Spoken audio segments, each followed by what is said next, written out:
Here's 5 things to do when changing your strings when you're dropping a gauge. Number 1, we're going to adjust the springs. Number 2, we're going to adjust our neck relief. Number 3, we'll do our action. Number 4, we'll do our nut. Number 5, we'll do the intonation. S-N-A-N-I. Snanny. We'll call it snanny.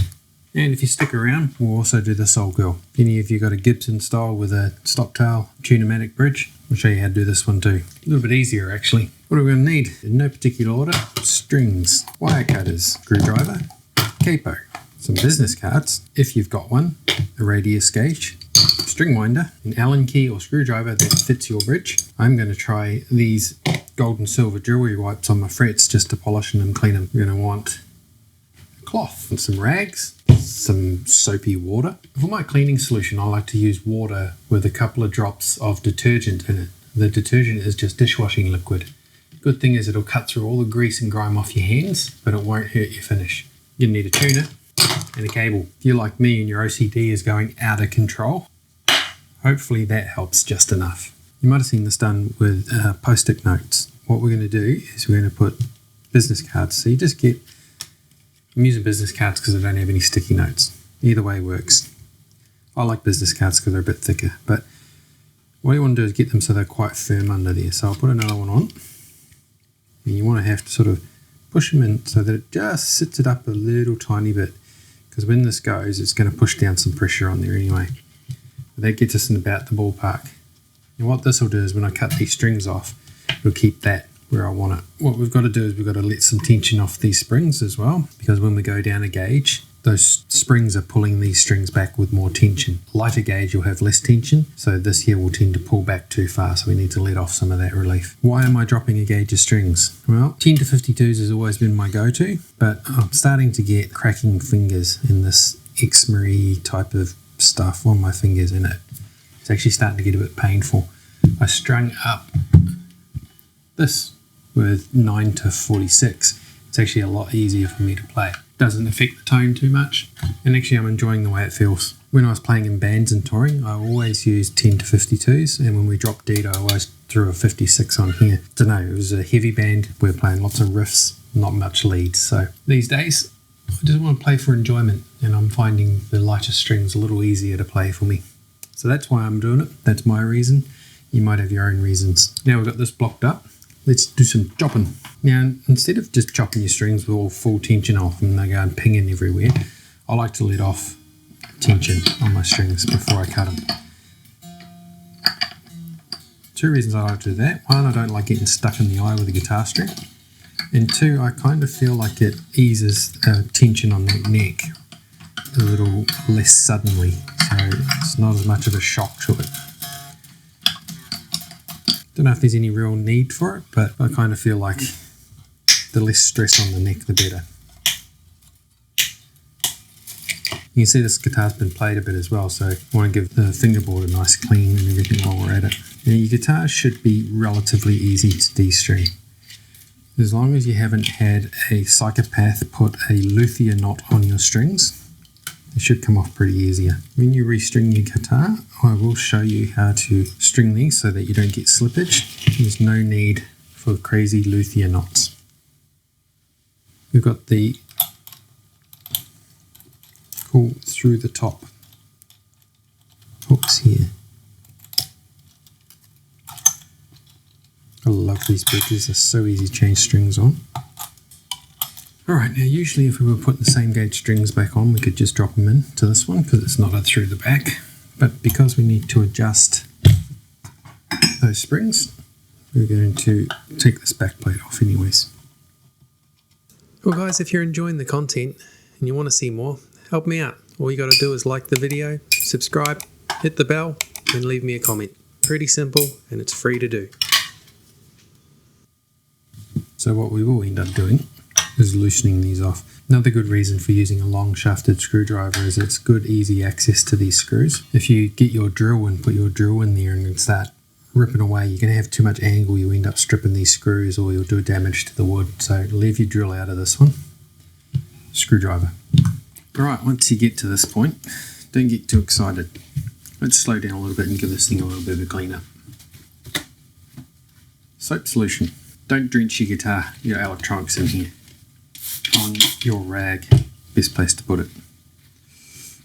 Like I said, this is just dishwashing liquid and some water, and it will take all that crap off your fingerboard. Now if you've got an unfinished rosewood board or something like that, like this, don't use soapy water. You don't want to put any more water into that fretboard.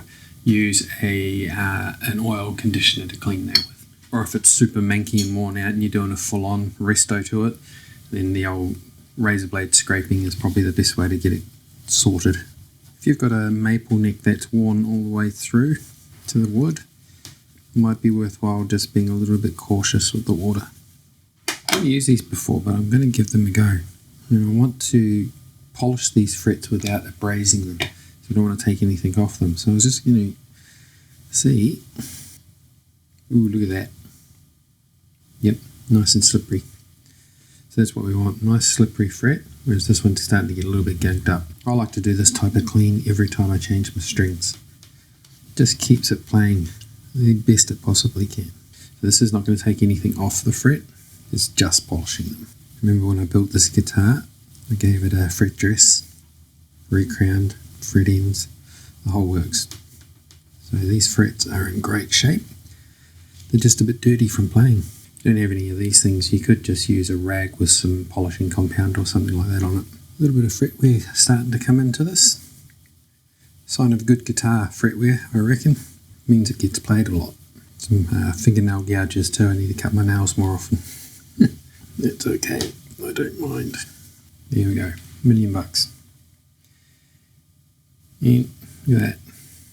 Now when you go up a gauge, so if you're going from 9s to 10s or 10s to 13s or whatever you're doing, if you're going up, you're going to have to take care of your nut here. You're going to have to redo those nut slots. In this case, we're going down. And we're not going down too far. If you were going sort of from maybe something like a 13 all the way down to an 8, you may have to replace your nut if you don't want too much play in there. But going from 10s to 9s, in my case, light top, heavy bottom, 10 to 52 to 9 to 46. This 46 will sit just nicely in there, which is probably perfect. Before I do that, I'm going to give it a little bit of a wax. This is just automotive wax. If you're enjoying the content and you want to see more, all you got to do is like the video, subscribe, hit the bell, and leave me a comment. It's free to do.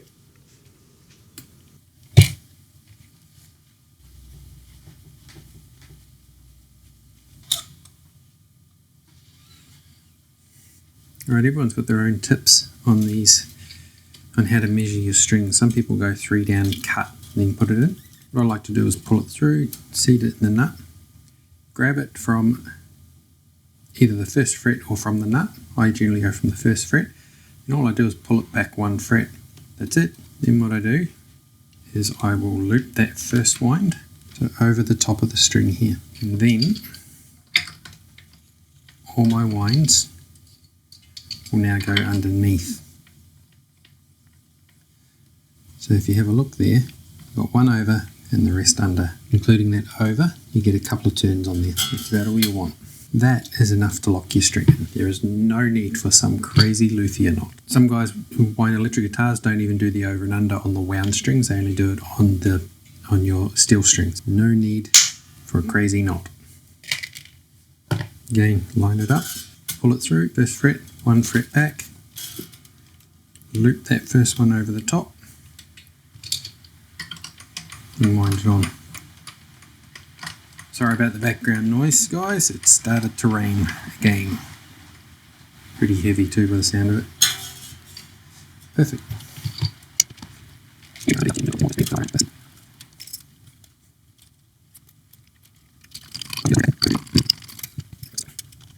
Next thing we want to do is bring it to tune. So grab your tuner, not tuna. It's not a smelly fish. Let's get it up the pitch.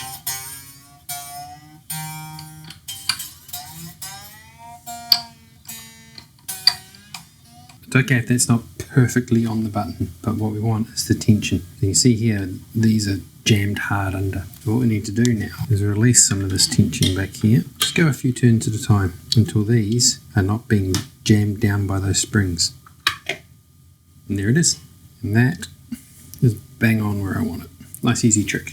So that's the springs, which is step 1 of what you need to do. Now, step 2 is neck relief. This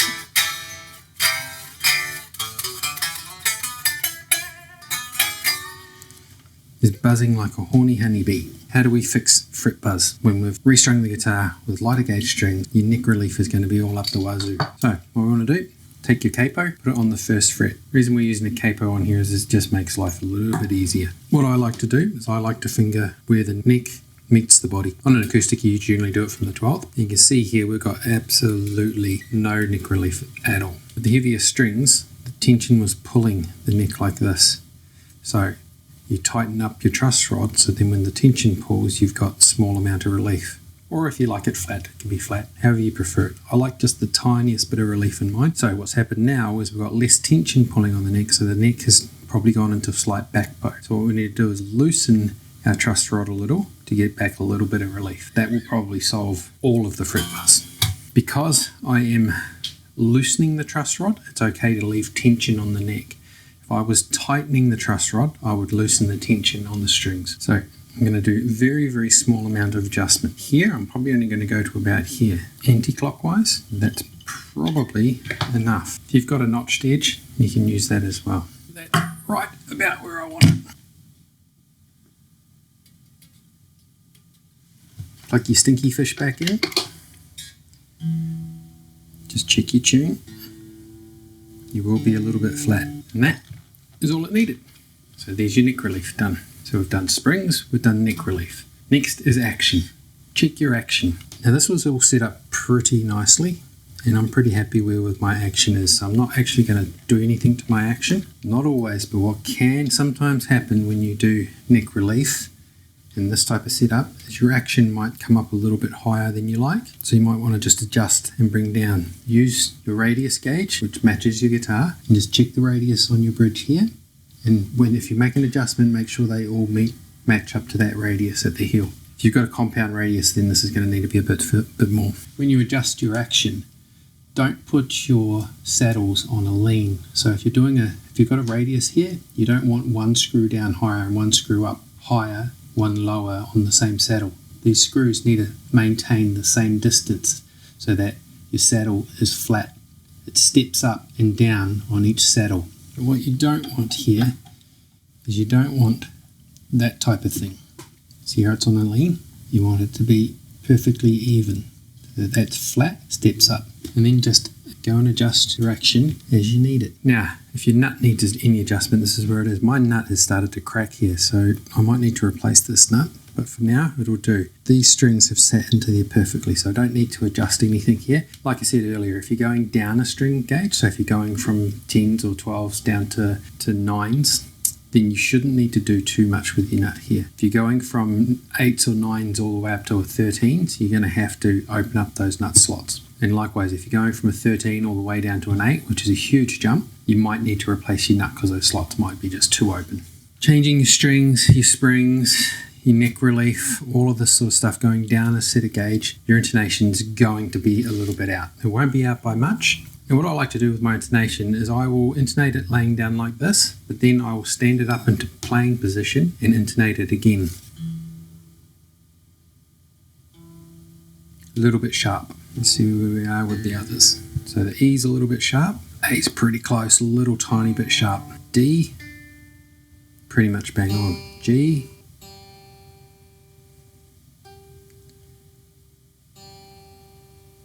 little tiny bit sharp. So everything's looking a little bit sharp. What I will do before I do any adjustment, sharp, I will stand it up to playing position and just try it again. Very sharp. Little sharp. Pretty close. Now your intonation is how far between your nut and your saddle that distance is. So if you're sharp, you're going to need to increase the distance, which means tightening the screw. If you're flat, you need to decrease the distance, which means loosening the screw. Flat means that you have to shorten the distance. Sharp means you have to lengthen the distance. Tiny little bit at a time, guys. Don't overdo the amount that you do here. So I'm sharp, so I need to tighten it up. Give us a little bit more length. You do a tiny bit at a time. And see, that's tuned it up a whole step from E to F, so I might have gone too far. Oh, we are so close. Now, another thing I like to do when I do my intonation is not only check the 12th fret. If you're checking the 12th fret, cool. But you want to check G. See, that's a little flat. A. A's bang on. Just check around your fretboard. Because what can happen is you can be slightly out here and there. You want to make it work across the whole board. Bang on. Happy with that. Now I know the rest of these are going to be a little bit sharp, so I'm going to make the adjustments now. So every time you make an adjustment, you're going to have to tune it back up.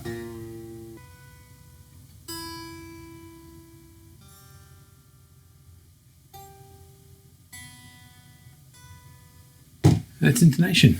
Now, once you're intonated, what you want to do is go through, stretch the shit out of your strings, otherwise you will never stay in tune. So the way I like to stretch my strings, 3 fingers under and your thumb, and just push and pull like that. And I do it with both hands, go up and down. This is a nice quick way of stretching your strings. And once I've done that, you retune it again, and then just go and play it for a bit. Just break it in, tune it in.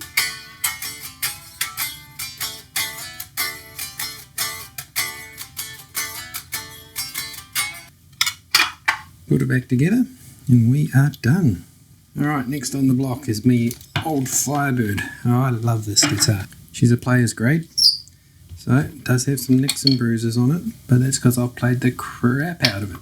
We have to be careful cleaning this because it's got a fragile nitrocellulose paint job on it, but at this stage I'm just going to give her a clean, polish those frets. Now, just a light polish. These frets are original. We've got the original nibs on them and they are in great nick. With this guy, we don't have to worry about the springs because there is none. What we'll do, strings off, clean, strings on, neck relief, action, intonation. Not going to have to do anything with the nut on this one. But again, if you're going up a size, you may have to give some more room. If you're going down a big size, you'll need to probably replace. But this is the original nut on here. Still got the lacquered sides. I want to keep this guitar as original as I can.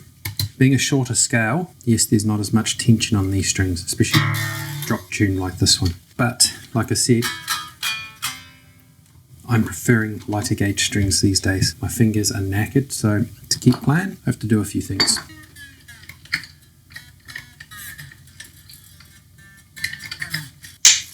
If you get one of these stuck in here and you can't get it out, a nice little trick I like to do is take a slightly thin string, pop it through.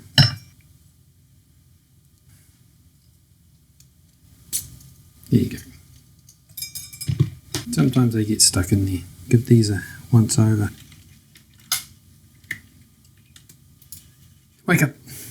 You must have dozed off because you missed me clean the fretboard, polish the frets, wash and clean the guitar, give it a little polish. You missed all that, you must have been asleep. Tune-o-matic bridges are a little bit different by quite a lot. One of the most annoying things when you're doing strings on a tune-o-matic is when you clean the guitar. See that? These move around.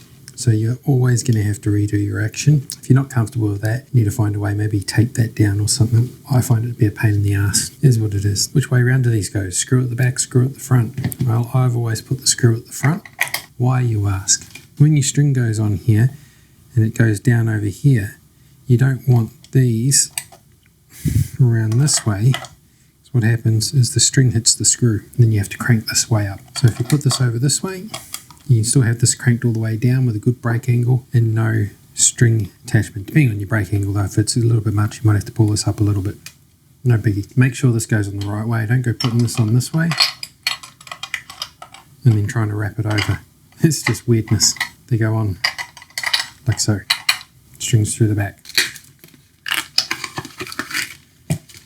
Another thing you might want to do when you're changing your strings is just check your tuning machines. If they're a little bit loose, give them a little bit of a tighten up. Nothing wrong with just giving them a little bit of a tweak. You can also grease them too with a little bit of lube. One of the things I found is if you keep your guitar maintained regularly, there's never a point where you've got to do a massive amount of work on it. When you change your strings, all you gotta do is a little bit of a clean, a little bit of a tweak here and there, and there you go. So what I like to do when I string up one of these is get all the strings into the tail piece. You can do this however you want. This is just how I like to do it.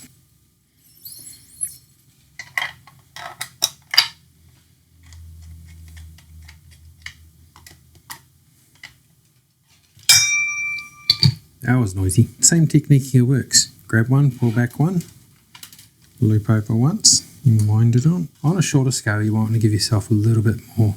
So on the 25-inch scale, one was enough. On this one, you might want to go just one and a little bit. Firebird, of course, you've got to wrap the other way. With the Tune-o-matic, just watch this end. You don't get string pinch in the middle to make sure it sits on the saddle. These are cool, but they're a pain in the ass.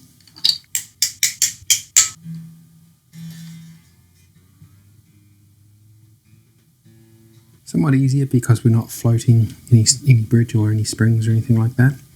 So all we've got to do now is have a look at our neck relief. Now when you've got a neck that's way back like this or something on an SG, you don't want to go all the way back to the neck joint. Just do it from about the 14th. First to 14th.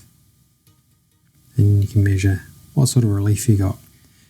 I like to have this tiniest little tap of relief. I don't use any gauges for this, I just do it by feel, but just the tiniest little tap. If there's nothing there, it's too straight for me. What I find, if your neck's too straight, I find you'll get a lot of fret buzz. Giving it just the tiniest little bit of relief means you can have your action a bit lower and miss those huge amounts of fret buzz, like that sort of stuff there. Of course you can get fret buzz doing that, but you want it to be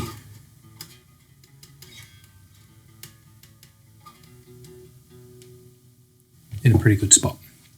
D-string, clean, restring, neck relief done. The action on this, I actually fluked it just putting it on where it was. It's perfectly where I want it. I like a pretty low action. Sometimes I will be okay with a little bit of fret buzz as long as that action's where I want it, but with thinner strings I find you can have a slightly higher action to alleviate that fret buzz, because these are going to flap around a bit more too with the lower tension. Then the next thing we want to do is check the nut. This nut's fine, it's original, I'm leaving it as is, but like I said, if you're going up in string gauge, you're going to need to open them up with a nut file. If you're going down a lot, you may need to replace your nut. From 10 to 52 down to 9 to 46 isn't a huge jump. You'll notice it in tension and playability, but it's not a huge jump in actual diameter and that sort of thing. The next thing we're going to do is check our intonation. Very flat. Good. And when you play these out as well, let the string ring out a little bit. Let it settle.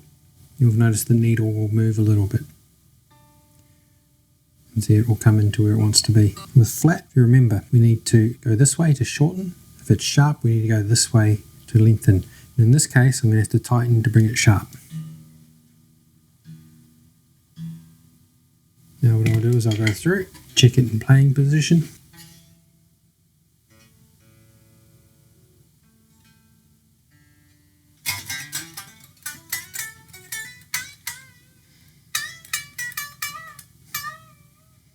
You do have to adjust a bit to stretching because it's much easier to stretch now, so you do have the tendency to overstretch.